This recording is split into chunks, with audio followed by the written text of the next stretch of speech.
layak disembah. Mengapa banyak orang yang meragukan tentang Yesus Kristus ini? Dan banyak orang yang mengatakan Yesus itu tidak pernah dikatakan sembahlah aku ini adalah Tuhan.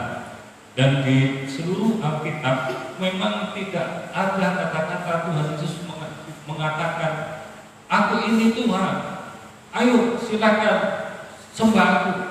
Ya, bahkan keliling desa ke kota itu memberitakan Injil, tidak pernah satupun kata-kata yang mengatakan aku ini adalah Tuhan, oleh sebab itu kamu harus menyembah aku. Oleh karena perkataan itu tidak ada dalam Alkitab, dan semua orang sepertinya terhentak untuk bagaimana caranya menjawab pertanyaan yang seperti itu. Tetapi kita bersyukur kepada Tuhan bahwa kita ini memang harus memuji dan memuliakan nama Tuhan. Saudaraku sekalian, ini cerita sebentar. Kalau ada seorang raja, ketika dia sebelum menjadi raja, berarti dia adalah pangeran, ya. Dan dia adalah pewaris takhta.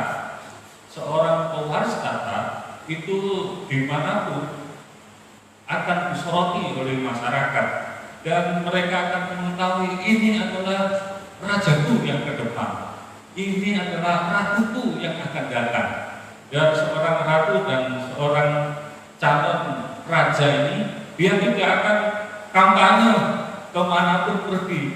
Ya, ini lihatlah, aku ini adalah pangeran dan sebentar lagi itu raja akan mati, aku akan mengganti.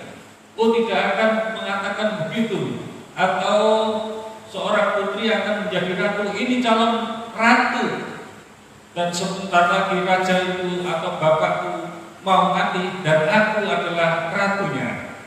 Wah, saudara, kalau ada seorang calon ratu dan calon raja, ini baru calon, lalu keliling ke negerinya dan mengatakan seperti itu, kira-kira orang tanggapannya apa dari masyarakat itu?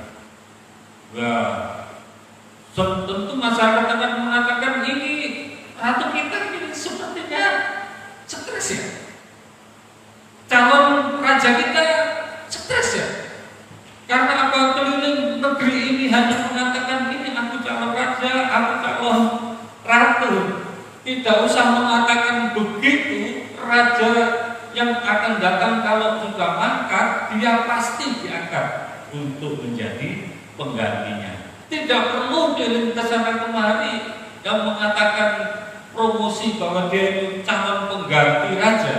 Masyarakat sudah tahu kalau itu adalah pengganti raja. Tapi kalau ada yang keliling ke sana kemari dan mempromosikan dirinya itu adalah calon raja, calon ratu, dan itu bahaya sekali. Kemungkinan tafsiran banyak orang itu, ini pasti ada apa ini? Akan ada kudeta ini? Apakah raja sedang sakit ini? Wah, jadi seorang calon ini tidak perlu promosi. Pada waktunya nanti raja atau ratu itu mangkat atau meninggal, pastilah anaknya itu yang berhak untuk menggantikannya. Ketika menjadi raja juga begitu, tidak perlu keliling ke seluruh negerinya dan mengatakan, hei rakyatku, aku ini adalah raja yang baru. Harus tahu ya, kamu harus menyembahku ya, harus mengikuti aku ya, harus tunduk padaku karena aku adalah raja yang baru. Aku ini adalah ratu yang baru. Kira-kira kalau ada raja yang baru, ratu yang baru keliling di negerinya, akan dikatakan apa oleh rakyatnya? Ini kemarin promosi begitu, sekarang jadi gini. Ngapain begitu? Kan harusnya bekerja aja. Semua rakyat ini tahu kalau itu raja. Semua rakyat di sini sudah tahu kalau itu ratu. Mengapa harus mengatakan promosi seperti itu? Tinggal duduk di kantornya dan kerja ya, untuk kesejahteraan rakyatnya. Kira-kira ngerti maksud saya? Saudara, Yesus di dalam pelayanannya itu memang layak disembah. oleh orang banyak, dan layak disembah oleh kita. Tapi Yesus tidak perlu promosi ke sana kemari dan mengatakan aku ini Allah, aku ini Tuhan. Kira-kira kalau pekerjaannya Yesus di dunia ini hanya mengatakan aku ini Allah, sembahlah aku ini Tuhan, sembahlah aku, pasti orang akan mengatakan apa? Ini begini dia ke sana kemari mengatakan seperti itu. Oh, Yesus tidak perlu mengatakan begitu, tapi Yesus mau menunjukkan bahwa dia itu Tuhan, itu banyak buktinya kalau Yesus itu memang layak disembah. Kira-kira siapa saja yang menyembah ini? Banyak ayat Alkitab itu yang mengatakan Yesus itu disembah. Tapi saya akan memberikan kira-kira 4 aja ya, 4 contoh bahwa Yesus itu layak disembah. Coba saudara kita lihat di dalam Matius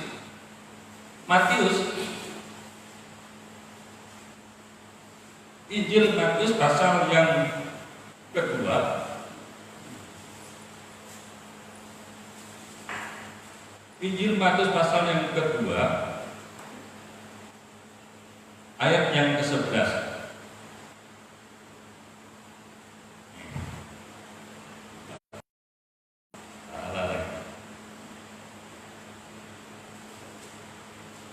Kita pindah sebentar. Matius 14 ya, Matius 14 ayat 33 ya. Itu dulu.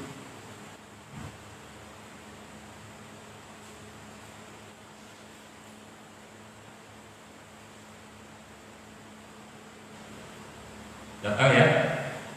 Matius 14 ayat 33 ya, katakan begini.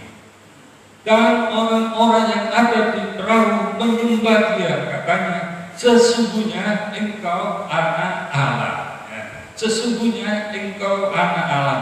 Mengapa orang-orang yang di perahu itu menyembah Yesus? Ini jelas ada tulisannya, menyembah Yesus. Mengapa?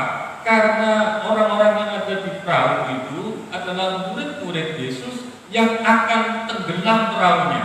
Dan ada badai yang datang yang dahsyat dan mereka ketakutan oleh karena mencari keselamatan karena badai yang begitu dahsyat itu. Dan tidak ada siapapun yang sanggup menolong kecuali Yesus yang tiba-tiba mendatangi itu jam 3, kira-kira jam 3 malam itu datang dan kemudian menyelamatkan mereka, yaitu menghardik angin sakal itu. Dan kemudian danau itu menjadi diam, dan kemudian tidak ada gelombang, angin sudah pergi, dan semua yang ada di perahu itu lalu mengatakan siapakah orang ini sebenarnya. Dan semua orang di perahu itu menjadi takut oleh karena bukan tadinya takut akan badai, sekarang takut dengan orang yang mengatakan hai angin dan badai diamlah. Dan ketika menunjukkan seperti itu, makanya firman Tuhan mengatakan dan orang-orang yang ada di perahu menyembah dia, katanya sesungguhnya engkau anak Allah. Coba perhatikan di sana bahwa orang-orang itu mengalami ketakutan, ini suatu kenyataan yang dialami oleh mereka. Dan ketika mereka dikeluarkan dari masalah ini dan kemudian mendapatkan pertolongan Tuhan, lalu dia mengatakan itu menyembah dia, dan dikatakan sesungguhnya engkau anak Allah. Ini pengalaman yang diterima oleh murid-muridnya. Kalau saudara belum pernah mengalami mujizat Tuhan, itu tentu kita akan mengatakan wah Yesus itu tidak pernah. Itu kan di Alkitab, dan di Alkitab itu mungkin itu tidak benar, mungkin ceritanya murid-murid dan itu tidak punya pengalaman yang seperti itu. Tapi saudara, firman Tuhan jelas mengatakan bagi kita bahwa pengalaman itu nyata adanya, dan semua itu adalah pengalaman yang diterima oleh murid-murid itu.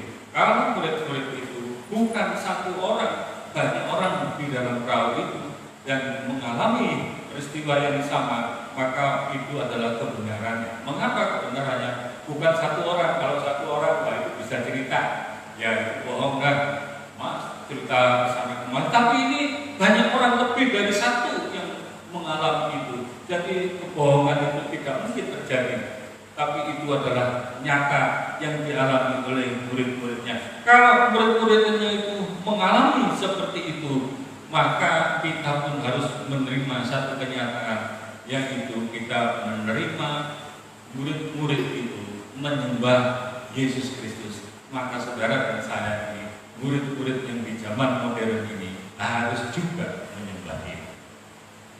Ntar kembali ke sana ya, ayatnya yang Matius pasal 2 ayat yang ke 11 ya. Matius pasal 2 ayat yang ke 11. Ini pertama kali Yesus disembah. Kalau tadi itu oleh murid-muridnya, sekarang ini bukan murid-muridnya ya.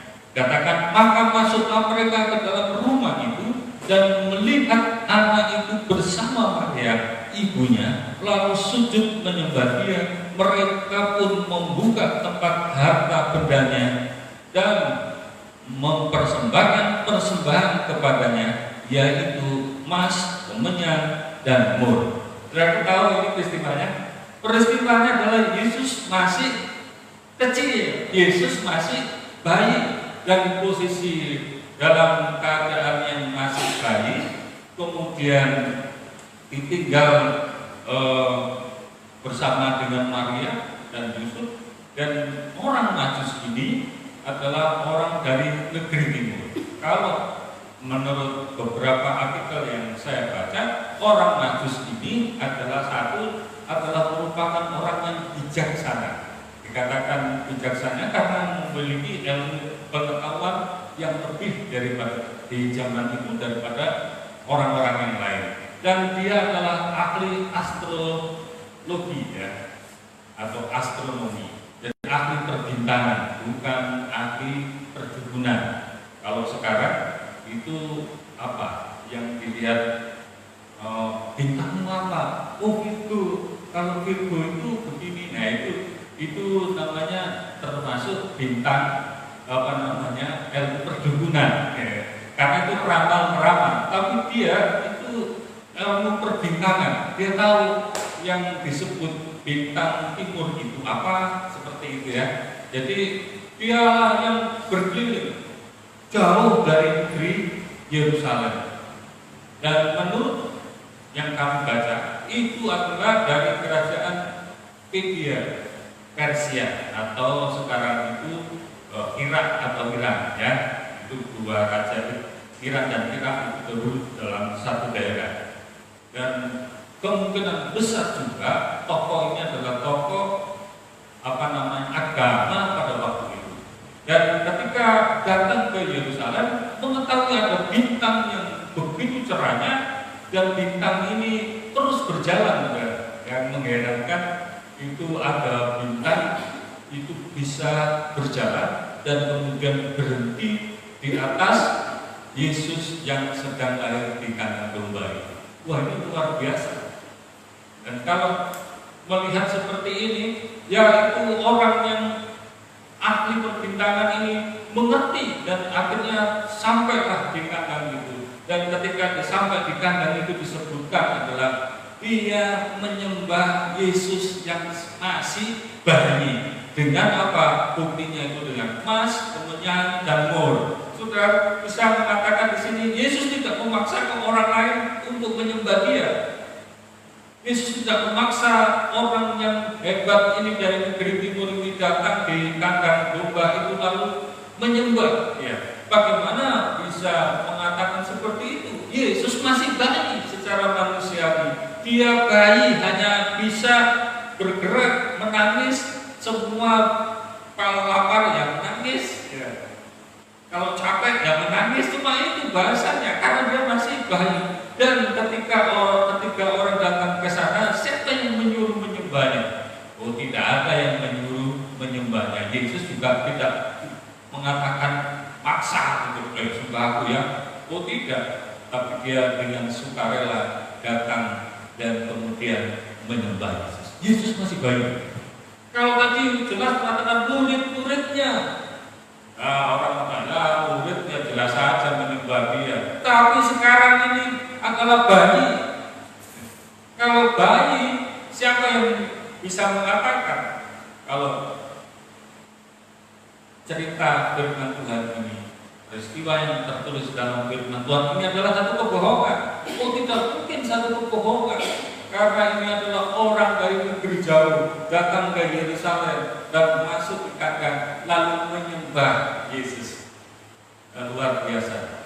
Dan saudaraku, harta yang dibawa itu adalah 3, yaitu emas. Emas itu kemuliaan. Dan sampai sekarang paling suka yang zamannya pandemi begini, orang juga suka apa? Emas. Kalau beli terpaksa beli emas. Kalau jual emas, karena sangat untung ya. Beberapa waktu yang lalu istri saya, Mas, sini, saya ini sudah emas. Orang Jawa kan dipanggil emas. Saya ini sudah emas, langsung panggil, Mas sini. Kenapa? Ini lihat harganya Mas, 1 gram itu 1 juta. Wah, luar biasa. Coba kalau kita punya berapa? 25 gram saja. Bukankah itu uang gede, 25 juta? Waduh, iya ya. Gimana kalau kita beli emas itu? Duitnya ya nggak tahu lah. Kalau mau kita memang harus menabung emas. Ya, tapi ya lama. Tapi setidaknya itu emas itu sejak dahulu sampai sekarang menjadi simbol kemuliaan. Dan para wanita zaman sekarang itu juga pakai emas. Ya. Kalau cincin emas. Kalau emas ya punya anting-anting emas juga. Ya kalau enggak pakai emas juga itu orang juga nggak jadi masalah sebenarnya. Tapi paling tidak orang itu dipakai adalah emas karena itu mulia. Saudaraku, itu lambang bahwa kemuliaan ketiga orang ini dari negeri timur itu dia serahkan kepada Yesus. Bukan hanya sekedar emas saja, tapi kemuliaannya itu diberikan kepada Yesus. Itulah sebabnya dia, meskipun Yesus pada waktu itu masih bayi, dia menyembah Dia. Kemudian dia memberikan apa lagi? Yaitu kemenyan. Saudara tahu kemenyan? Kemenyan itu adalah satu bau harum untuk memuji Tuhan. Sebenarnya itu untuk memuji Tuhan. Itu disembah oleh ketiga raja itu, tahu dia menyembah itu dengan kemenyan itu, yaitu supaya berupa harum di hadapannya dia menyembah. Tapi juga ada yang memberi pengertian yang ketiga itu adalah persembahan mur. Mur ini satu pohon juga yang baunya sebenarnya harum tapi pahit. Kalau dirasakan itu sangat pahit. Ya, harum tapi sangat pahit, dan itu mur. Nah, ada yang mengartikan bahwa mur itu adalah satu lambang penderitaan Yesus Kristus. Ketika Yesus Kristus di atas bukit Golgota itu, dia harum sebenarnya, tapi juga dia mengalami kepahitan yang luar biasa. Dan oleh karena menanggung dosa umat manusia, dia sangat menderita kepahitan seperti itu. Jadi mur itu melambangkan penderitaan, dan orang bijak dari timur itu ngerti Yesus itu orang yang mulia, yang patut dimuliakan, diharumkan namanya, tapi juga dia akan mengalami penderitaan untuk menebus dosa-dosa manusia. Saudaraku, jadi kalau begitu siapa lagi yang menyembah lagi itu Thomas itu, yaitu murid yang ragu-ragu. Murid ini sebenarnya ragu-ragu itu menguntungkan bagi kita hari ini untuk belajar firman Tuhan. Coba kita lihat dalam Yohanes pasal 20. Yohanes pasal 20 ayat 28. Yuk kita baca bersama-sama ya. Yohanes 20 ayat 28.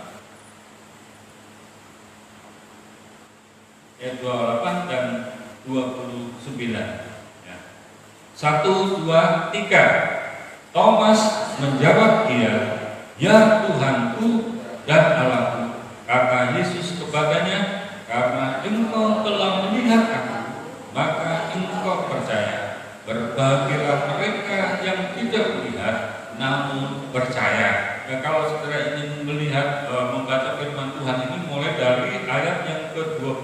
ya di sana. Dan mengapa Thomas ini begitu ragu-ragu ini? Tipe murid atau tipe orang itu ada yang begitu ya.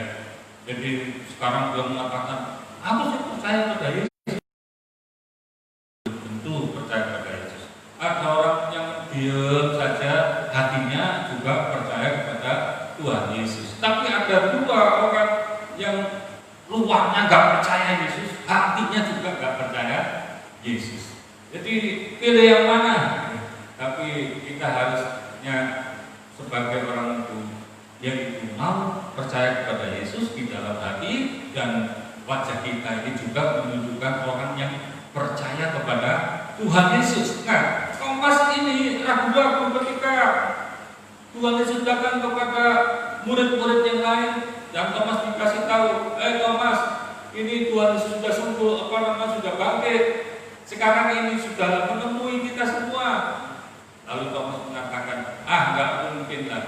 Kalau aku nggak ketemu dia dan mencucukkan tanganku kepada tangannya yang berlubang dan melihat bulu hatinya ini yang kena tombak itu, aku tidak akan percaya. Saudaraku, jadi Thomas ini percaya, ingin buktinya.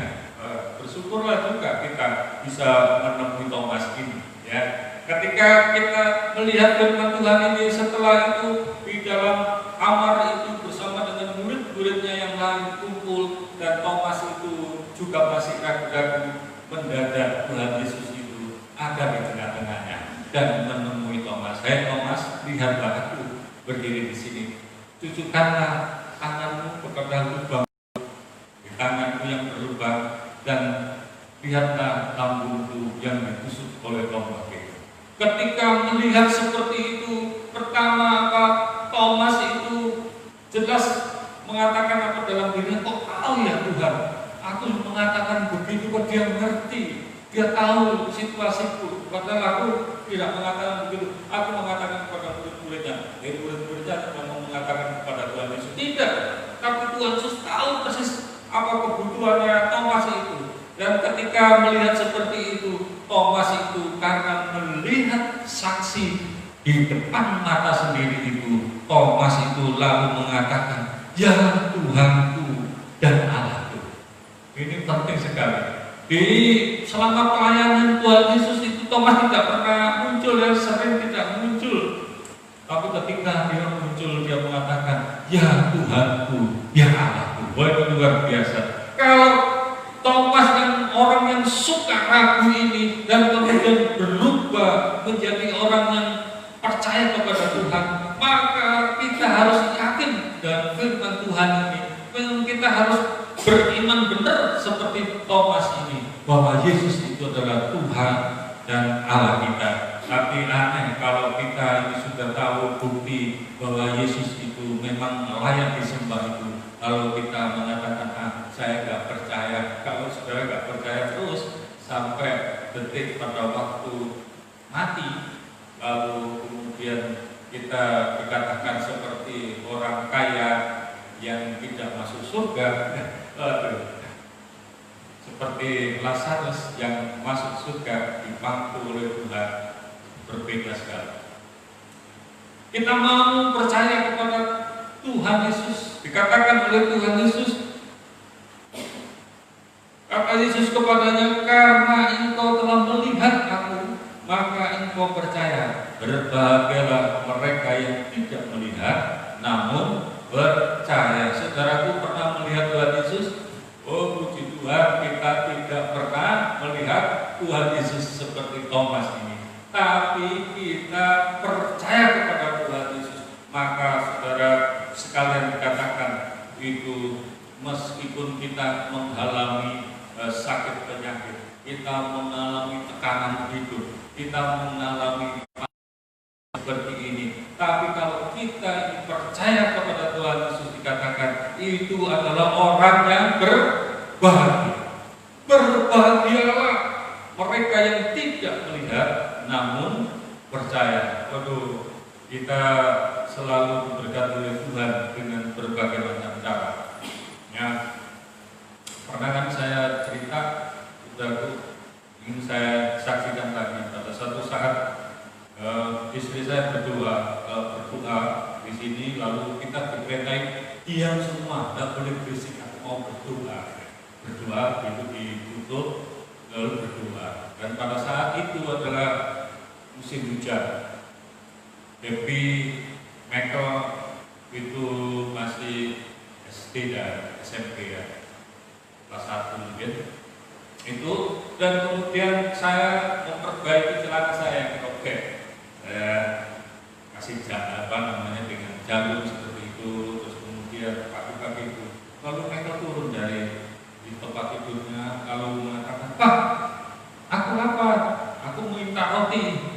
Waduh, kayak orang tua kalau dikasih itu, anak minta begitu, kira-kira deg-degan nggak orang tuanya? Itu deg-degan. Kalau punya nggak apa-apa, langsung nunjuk, tuh roti makan. Tapi kalau nggak ada, itu orang tua itu deg-degan kalau anaknya minta. Sama dengan saya, ketika begitu, kamu mau roti, mau beli roti, iya, ambil uangnya di pintu gerbang itu, pintu gerbang gereja. Wah, memang iya Pak, ambil aja. Mereka langsung lari sudah, dia ambil di situ. Apa yang terjadi? Saya itu langsung ada dalam hati saya. Loh, kalau memang ada uang di gerbang situ gak apa-apa, kalau gak ada kan saya nipu anak saya ini. Waduh, gimana ini? Tuhan tolong anak saya. Tapi Michael itu pada waktu itu dia lari masuk. Ada uang, uangnya banyak. Mana uangnya banyak? Di jalan itu, di gerbang itu gereja itu, sampai di jalan, ambil uangnya. Wah, dia lari lagi, terus kemudian bapak, ini pak uangnya. Itu uangnya 50 ribuan sebanyak 5, berarti 250.000. Dia masih kecil, gede banget ini udah. Dan ketika lihat itu uang itu, ada yang ngecap sepatu, ada yang sudah kena lumpur, ya seperti itu sudah, karena memang hujan kan. Terus kemudian saya cek, mana uangnya? Saya cuci dan kemudian saya setrika supaya kering, saya setrika. Terus kemudian saya ke depan itu saya tunggu kira-kira 2 jam.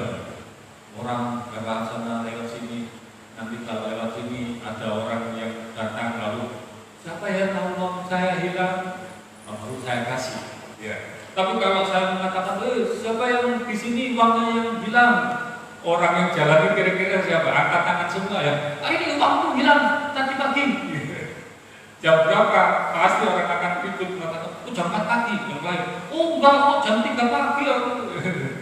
Tapi saya 2 jam itu bisa di depan, uangnya itu saya pegang. Saya tunggu, tidak ada satupun orang yang mengatakan kehilangan uang itu. Dan akan saya kembali. Ini uang silakan untuk belanja. Sudah sampai sekarang ini saya berpikir kira-kira siapa yang menaruh uang itu. Ya, istri saya bilang kemarin kali itu ada tukang PLN yang datang ke sini. Kemarin jam berapa? Ya siang-siang seperti itu. Kalau siang-siang dan beberapa jam itu pasti uang itu sudah diambil orang. Paling selamat itu 150 ribuan karena jatuhnya di halaman gereja. Jadi di halaman gereja itu tertutup dengan pintu dan kemudian sampai di jalan raya. Dan pada waktu saat yang seperti ini, pada waktu kita tidak punya apa-apa dan waktu itu hanya ada 2 gelas beras itu, saudara, datanglah Tuhan dengan mujizat yang tidak pernah terkirakan. Pada waktu saya mengatakan ambil uang di gerbang itu, sepertinya terlontar begitu saja. Tapi Tuhan rupanya punya rencana yang indah. Saya percaya itu sampai hari ini saya menikmati itu.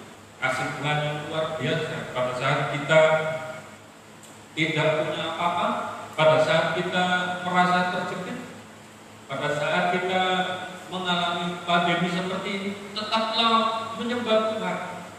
Jangan ragu-ragu. Tetaplah kita bersyukur kepada Tuhan bahwa Tuhan itu selalu melihat kita dan memberkati kita, anak-anaknya yang kekurangan, yang menderita, yang apapun yang kita alami, ingatlah Tuhan itu dekat dengan kita kalau kita memohon kepada Dia. Kiranya demikianlah firman Tuhan. Biarlah firman Tuhan itu menghibur kita, menguatkan kita, supaya kita tetap menyembah dan memuliakan nama Tuhan. Beberapa waktu nanti yang lalu kita akan membicarakan bukti-bukti yang lain bahwa Tuhan Yesus itu memang layak kita sembah dan kita puji. Haleluya, puji Tuhan. Demikianlah firman Tuhan. Mari kita berdoa. Tuhan Yesus, Engkau memberkati kami semua yang sudah mendengarkan firman-Mu ini. Biarlah firman-Mu itu menguatkan kami, menghibur kami, dan meneguhkan kami. Kami boleh tetap memuji dan memuliakan nama-Mu. Apapun yang terjadi dalam kehidupan kami, Engkau tetap Allah, Engkau tetap Tuhan yang layak kami puji dan kami muliakan. Terima kasih ya Tuhan. Hanya dalam nama Yesus Kristus yang hidup, kami sudah berdoa dan mengucapkan syukur. Haleluya. Amin. Silakan nanti meneruskan.